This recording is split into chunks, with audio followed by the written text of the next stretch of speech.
News নির্ভীকের পক্ষ থেকে সকলকে শুভেচ্ছা, অভিনন্দন, ভালোবাসা এবং শুভকামনা জানিয়ে নিউজ নির্ভীকে সকলকে স্বাগত জানাচ্ছি। আপনারা দেখছেন নিউজ নির্ভীকের দেশের কথা রাজ্যের কথা বিভাগে রাম মন্দির উদ্বোধনকে কেন্দ্র করে মেতে ওঠা গোটা ভারতবর্ষের বর্তমান পরিস্থিতির প্রেক্ষাপটে 21শে জানুয়ারি রবিবার কলকাতা এবং পশ্চিমবঙ্গ কেন্দ্রিক দৈনিক বর্তমান পত্রিকায় প্রকাশিত হিমাংশু সিংহের রামের পাশে রহিমও থাক, জয় হোক ভারতীয়ত্বের এই শিরোনামে লেখা একটা প্রতিবেদন অবলম্বনে আজকে আমাদের এই বিশেষ প্রতিবেদন। চলুন বিস্তারিত দেখে নেওয়া যাক। দৈনিক বর্তমান পত্রিকায় হিমাংশু সিংহ লিখেছেন, গোটা দেশ মন্দিরে মেতে, ভক্তি আর বিশ্বাসের অদ্ভুত মিশেলে যাবতীয় প্রতিশ্রুতির খেলাপিকে ভুলিয়ে দেওয়ার প্রাণান্তকর চেষ্টা ভোট যুদ্ধের মাত্র 3 মাস আগে। এরই নাম ডিজিটাল ভারতবর্ষ।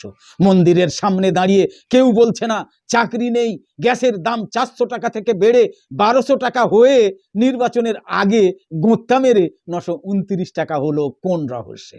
কেউ বলছে না, কেউ বলছে না নোট বাতিলে ব্যবসা হারানোর কিস্সা কিংবা জিএসটির জালে ব্যবসা চৌপাট হওয়ার ইতিবৃত্ত, পরিযায়ী শ্রমিকদের স্বপ্নভঙ্গের কাহিনী। কেউ বলছে না সব ভোলানোর নেশাতুর একটা ঘোর লেগেছে যেন। মন্দির নগরী অযোধ্যায় যেদিকেই তাকান রাম আছেন আর মোদিজি, বাকি আর সব ফাঁকি। নতুন বিমানবন্দর, নতুন রেল স্টেশন, শহরের নয়া অঙ্গসজ্জার চকচকে মোড়কে অযোধ্যা যেন মোদির নতুন ভারতের হিন্দু ভাটিকান। সব ভোলানোর রামরাজ্যে পৌঁছে লোকে নাচছে, লোকে গান করছে, কারা নাকারা বাজাচ্ছে, রাস্তা জুড়ে নেমেছে ভক্তির আকুলি বিকুলি স্রোত। এই স্রোতকেই সুনামি বানিয়ে রাজ্যে রাজ্যে ছড়িয়ে দিতে নেমে পড়েছে ভক্তকুল। মোদিজির অঙ্ক বলছে ধর্মের এই কড়া স্টেরয়েডেই ভেসে যাবে 28 দলের ইন্ডিয়া। রামলালার গা ঘেঁষেই প্রাণ প্রতিষ্ঠা হবে তৃতীয়বারের বিজেপি সরকারের। না, ভুল হলো, এনডিএ বিজেপি বলে কিছু অবশিষ্ট নেই, বলুন স্রেফ মোদিজির সরকার। পূর্ণ স্বরাজ নয়, লক্ষ্য পূর্ণ এক নায়কতন্ত্রের। মাত্র 24 ঘন্টা বাকি ভগবান রামচন্দ্রের বিগ্রহের প্রাণ প্রতিষ্ঠার। কিন্তু উজ্জয়িনীর আদনান মানসুরির শরীর এবং মনের গভীর ক্ষতের কি হবে? সে হিন্দু নয় বলে তার কি আল্লাহ নেই? নাকি বিচার পেতে ছুটতে হবে সেই সৌদি আরবের মদিনার আঁকাবাঁকা অপ্রশস্ত গলিতে? আদনান 151 দিন বিনা কারণে জেল খেটে বেরোনো বছর 18-র একজন সুঠাম যুবক আজ সংখ্যাগুরু হিন্দুদের উজ্জ্বল মহোৎসবের চকচকে মঞ্চের উল্টো মেরুতে সে অন্ধকারে একা, বুলডোজারে গুঁড়িয়ে যাওয়া তার ছোট্ট বাড়িটার সামনে সে নির্বাক। 2000 কোটি টাকা খরচে তৈরি প্রকাণ্ড মন্দিরের মাহাত্ম্য তাকে স্পর্শ করবে না, বরং 5 মাস আগে ধর্ম উন্মাদদের হাতে ধ্বংস হয়ে যাওয়া তাদের স্বপ্নের বাড়িটা আবার কবে গড়ে তোলা যাবে তার সাতকাহন ঘিরেই চর্চা, তার ভয়ে গুটিয়ে যাওয়া মনের গহীনে। ভ্রম হয় এই হিন্দুত্ব আতঙ্কের, না এই হিন্দুত্ব প্রেমের? ওই বাড়িটা গড়তে তো আর ট্রাস্ট গড়া হবে না। কয়েকশো বছর পর রামলালা ঘর পেল মোদিজির সৌজন্যে, অন্তত তেমনই বলেছেন স্বয়ং বিশ্বগুরু।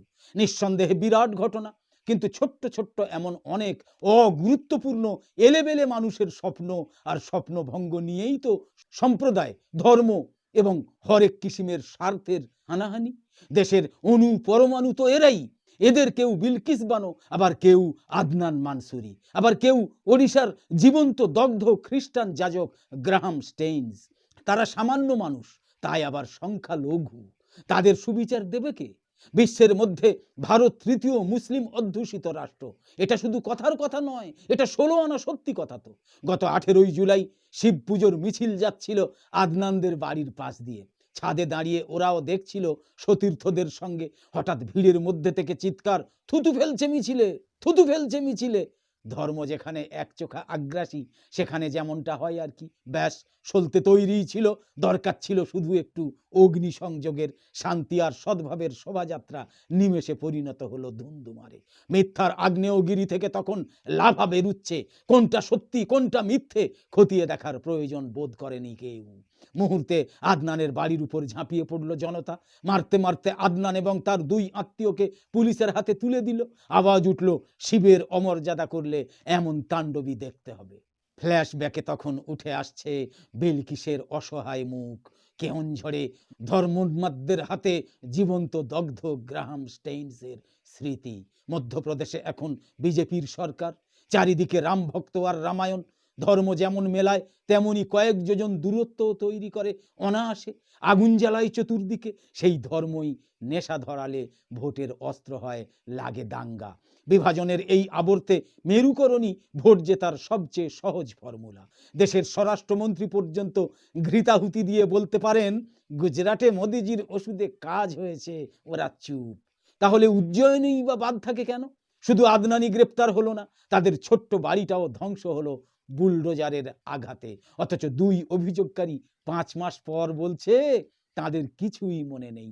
কে থুতু ফেলেছিল, আদৌ ফেলা হয়েছিল কিনা তারও ঠিক ঠিকানা নেই। আদনানকে চিনতেও পারছেন না ধর্মের ষাঁড় পুলিশ। প্রশাসন এতদিন কি করছিল তাহলে? ইডি সিবিআই তদন্ত এবং সক্রিয়তা কি বেছে বেছে বিরোধী রাজ্যের জন্য সংরক্ষিত? শেষ খবর যতটুকু জানি, অভিযোগকারী শাওন লোট কিংবা অজয় খাতরা কেউই ঝুটা অভিযোগ করার দায়ে গ্রেপ্তার হয়নি। একজন শিব ভক্তের বাড়িতেও মিথ্যা মামলা দেওয়ার অপরাধে বুলডোজার চলেনি। এটাই কি ডিজিটাল ভারতের চোখ জুড়ানো সনাতনী রূপ? ধর্মের ভস্য মেখে সনাতনীরা আধুনিক করতে পারবে দেশটাকে, নাকি চোর কাঁটাতেই আটকে যাবে উন্নয়ন? ভারতবর্ষে মন্দির কম নেই, হিসেব বলছে নথিভুক্ত বড় মন্দিরের সংখ্যাটা প্রায় 7 লক্ষ। সবচেয়ে বেশি তামিলনাড়ুতে, তারপরে রয়েছে মহারাষ্ট্র। রাম মন্দিরও আছে অনেক, তবু 550 বছরের অপেক্ষার পর অযোধ্যার এই মন্দির নিঃসন্দেহে হিন্দুদের কাছে পরম প্রাপ্তি। আদালতের বাধা পেরিয়ে নরেন্দ্র মোদী সরকারের অসামান্য কীর্তিও বটে, তা নিয়ে সন্দেহ নেই। কিন্তু যা প্রাসঙ্গিক তা হচ্ছে সাধারণ নির্বাচনের মাত্র 2.5 মাস আগে কেন একটা অসমাপ্ত মন্দিরের উদ্বোধন ঘিরে এমন উচ্চকিত প্রচার? সরকারের সবকটা উইং নাওয়া খাওয়া ছেড়ে, নাওয়া খাওয়া ভুলে ব্যস্ততার শিখরে। দেশে আর কোনো সমস্যা নেই বলে, নাকি মন্দিরের নেশা ধরিয়ে সবকিছু ভুলিয়ে দিতে? প্রশ্ন উঠবে না? মানুষের দৈনন্দিন যাপনের দুশো না পাওয়া যাবতীয় অপ্রাপ্তি এবং সংকটকে ভ্যানিশ করে দেওয়ার জন্য? ক্ষমতায় এসেই মোদিজির প্রথম স্লোগান ছিল আত্মনির্ভর ডিজিটাল ভারত। 1 দশক পর সব ভুলে সেই মোদিজিই বিজ্ঞান থেকে শত হস্ত দূরে গিয়ে 16 আনা ধর্মের আশ্রয়। বেকারত্ব, মূল্যবৃদ্ধি, মন্দা ভুলিয়ে দিতে খুলজা সিম সিম জব্বা পরা ম্যাজিসিয়ানের ভূমিকায়। তার হাতে ভগবান রামের জাদুদণ্ড। যন্তর মন্তর ঘরে নিয়ে গিয়ে একবার ছোঁয়ালেই জনগণের মুখ থেকে একটাই স্লোগান বেরোবে, জয় শ্রীরাম। আর কোনো প্রশ্ন নয়, আর কোনো প্রতিবাদ নয়, আর কোনো চর্চা নয়। অপেক্ষা শুধু মে মাসের শেষ সপ্তাহে ফের রাষ্ট্রপতি ভবনে পাঁজি দেখে আদিবাসী মহিলা রাষ্ট্রপতির কাছে শপথের। ব্যাস, আবার 5 বছর গদি পাকা নেহরুর কীর্তি বিস্তৃতির অতলে। ছোটবেলা থেকেই দেখে আসছি জানুয়ারি মাসে পার্বণের শেষ নেই।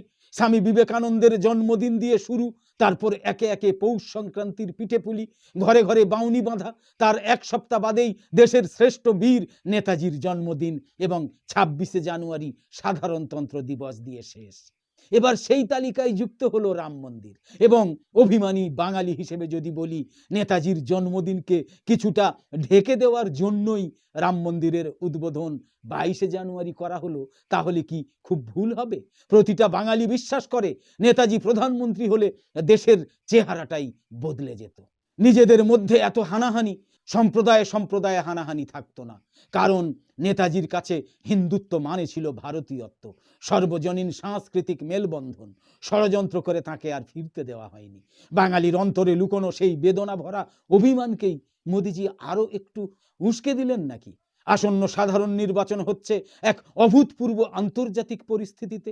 3টে যুদ্ধ চলছে বলা যায়। ইউক্রেন বনাম রাশিয়া যুদ্ধ চলছে, ইসরায়েল বনাম প্যালেস্টাইন যুদ্ধ চলছে এবং পাকিস্তান বনাম ইরানও যুদ্ধ চলছে। শেষ যুদ্ধটা একেবারে দুয়ারে। এর পরিণাম কি আমরা কেউ জানি না, শুধু জানি সবার হাতেই আধুনিক মারণাস্ত্র মজুত রয়েছে। এর ফলে বিশ্ব অর্থনীতিও ক্রমে ধরাশায়ী হতে বাধ্য।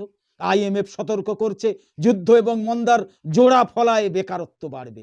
গোদের উপর বিষ ফোঁড়ার মতো নতুন সংকট বয়ে আনছে AI, মানে আর্টিফিশিয়াল ইন্টেলিজেন্স। অনুমান করা হচ্ছে এর ফলে নতুন করে কর্মসংস্থান দূরস্ত, যাদের হাতে কাজ আছে এমন 40% লোক নতুন করে বেকার হবে। ভারত ধর্মনিরপেক্ষ স্বাধীন সার্বভৌম রাষ্ট্র, আর 5 দিন বাদেই সংবিধানের 75 বছর পূর্তি।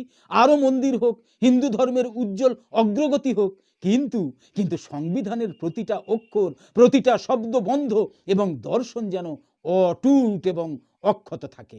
ধর্ম শান্তি আনে, মন্দির এবং মসজিদ গির্জারও একই কাজ। সৌভ্রাতৃত্বের বন্ধনে সবাইকে আবদ্ধ করার জন্যই তো এত আয়োজন। ধর্মের হানাহানিতে যেন মানুষ চাপা না পড়ে। জয় শ্রীরাম অন্য ধর্মের মানুষকে নিক্ষেপ করার অস্ত্র না হয়ে ভালোবাসার প্রতীক হয়ে থাক। হিন্দুর পাশেই কোনো মুসলিম আজান দিক, কোনো পাদ্রী বাইবেল পড়ুক। রাম আর রহিমের সহাবস্থানে ভারতীয় সংস্কৃতির প্রাণভোমরা বাস করুক অনাবিল আনন্দে। স্বামী বিবেকানন্দ শিকাগোয় 1893 সালে মাত্র 30 বছর বয়সে তাঁর ধর্ম বক্তৃতায় যা বলেছিলেন তা আরেকবার প্রতিধ্বনিত হোক সোচ্চারে।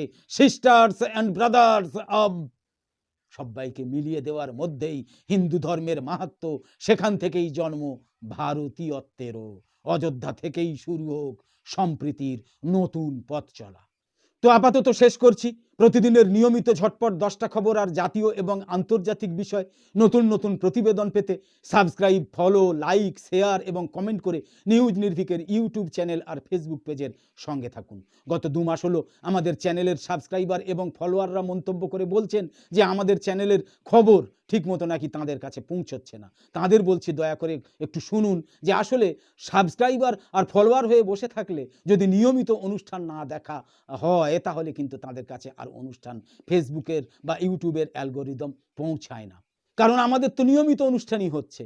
তারপরেও কোনো দর্শকের কাছে আমাদের খবর না পৌঁছলে বুঝে নিতে হবে যে অনিয়মিত অনুষ্ঠান দেখার কারণেই হয়তো ইউটিউব বা ফেসবুক তাদের কাছে আমাদের খবর, আমাদের চ্যানেল রেকমেন্ড করছে না। এক্ষেত্রে উপায় হলো ফেসবুকে গিয়ে বাংলায় এবং ইউটিউবে গিয়ে বাংলা এবং ইংরাজিতে নিউজ নির্ভীক লিখে সার্চ করা। ইংরাজিতে NEWSNIRVIK লিখে সার্চ করা, তখন অবশ্যই আমাদের নিউজ নির্ভীক চ্যানেল পেয়ে যাবেন। আর হ্যাঁ, আবার বলছি, নিউজ নির্ভীক অবশ্যই নিয়মিত দেখুন।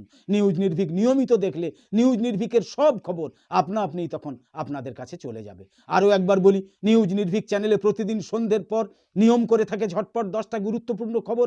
কম বেশি রাত 10টায় নিয়ম করে থাকে জাতীয় বা আন্তর্জাতিক বিষয়ে গুরুত্বপূর্ণ প্রতিবেদন। প্রায় প্রতিদিন দুপুরে থাকে পশ্চিমবঙ্গ সহ ভারতের রাজনীতির নানা ছোট বড় খবর এবং প্রতিবেদন। এছাড়াও দুপুরের একই স্লটে এবং অন্য সময় অনিয়মিতভাবে থাকে ব্রেকিং নিউজ, অবাক করা খবর। ফেসবুক থেকে খবরে নামের ভিডিও সহ দেশের কথা, রাজ্যের কথা বিভাগে কিছু ভিন্নধর্মী গুরুত্বপূর্ণ ভিডিও। আর থাকে যে কোনো রাজনৈতিক, অরাজনৈতিক সংগঠনের মিটিং, মিছিল, সভা সমিতি, মেলা, খেলা, সাক্ষাৎকার ইত্যাদির মতো নানা ভিন্নধর্মী অনুষ্ঠানের লাইভ সম্প্রচার, সরাসরি সম্প্রচার। একটু মনে রাখবেন, যদি কোনো অনুষ্ঠান, খেলা ইত্যাদি থেকে শুরু করে সেই খবর যদি আমাদের অগ্রিম বলে দেওয়া হয় তাহলে অবশ্যই আমরা সেখানে গিয়ে লাইভ সম্প্রচার করতে পারি। ব্যতিক্রমী খবরাখবর সহ সব ধরনের ভিডিও এবং লাইভ সম্প্রচার দেখার জন্য নিউজ নির্ভীকে চোখ রাখুন, নিউজ নির্ভীকের সঙ্গে থাকুন। সকলে খুব ভালো থাকুন, সুস্থ থাকুন। ধন্যবাদ।